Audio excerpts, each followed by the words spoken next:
लीजिए सुनिए। सूर्यकांत त्रिपाठी निराला के लिखे उपन्यास चोटी की पकड़ का भाग 32 मेरी यानी समीर गोस्वामी की आवाज में। घटना क्या अनहोनी हो गई। मुन्ना को खजांची का डर था। जमादार भी बचत चाहते थे। इसी से उलझते गए। बेधड़क बढ़े। फंसे सिपाहियों ने रानी का पल्ला पकड़ा। निगाह धर्म पर थी। तिजोरी के गाड़े जाने पर सिपाहियों की नसें ढीली पड़ी। एक ने डूबते स्वर से कहा, रानी से राजा का सितारा बुलंद है। मुन्ना ने कहा, गई, चलते ठोकर लगी। ईंट दूसरे की रखी है, वो रानी का ही आदमी है। नादानी कर रहा है, न इधर का होगा न उधर का।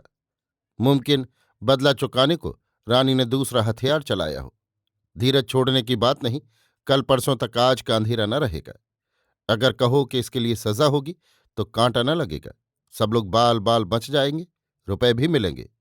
अभी सांस काफी है। सिपाही खुश हो गए। सबको अपनी अपनी जगह जाने के लिए मुन्ना ने कहा, रानी का हाल मालूम हो तो जी में जी आए। ये कहकर रात ही रात नई कोठी की तरफ चली। जहां दासियां सोती हैं वहीं घुसकर एक बगल लेट रही। नींद नहीं आई। दूसरे को बहलाने से अपना जी नहीं मानता। तरह तरह की उधेड़ बुन से रात फटी। पौ फटी की उठकर बुआ के महल के लिए चली। नई कोठी में शोर था कि सूरज की किरण के साथ जहाज खुल जाएगा। जागीरदार साहब कलकत्ता रवाना हो रहे हैं। मुन्ना ने एक कहार को तैनात किया कि जागीरदार साहब के साथ कौन कौन जाता है देख आए। रानी जी का हुक्म है। कहार मुस्कुराया। कहा, वे तो जाएंगी ही। कौन कौन है जो गाती हैं? और कौन कौन जाता है? खासतौर से ये देखना, कौन कौन औरत जाती है।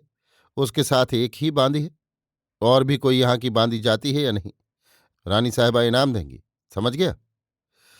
रानी साहबा अभी तक चाहती हैं। मैंने अरई कहार इनको छेड़ दिया। कहा, तेरी शक्ल उससे मिलती है। उसने कह दिया। वो एक पंदर ही नहीं बोली। अरई के लिए माफी मंगा ली, तब दम लिया। सो भी कब, जब अब की तनख्वाह से गुच्छीकरण फूल बनवा देने का कौल करा लिया। कहकर मटरू हंसा। अपना आपे से पूछा, मुन्ना तेरी कैसी कटती है? फिर तो नहीं माफी मांगेगा। मैंने कहा, जात की है, कहीं बैठ जाए या बैठा ले।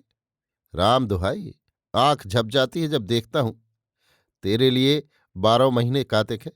सिपाही कुत्ते जैसे पीछे लगे रहते हैं। बहंगी में 3-3 को लाद कर फेंकूं।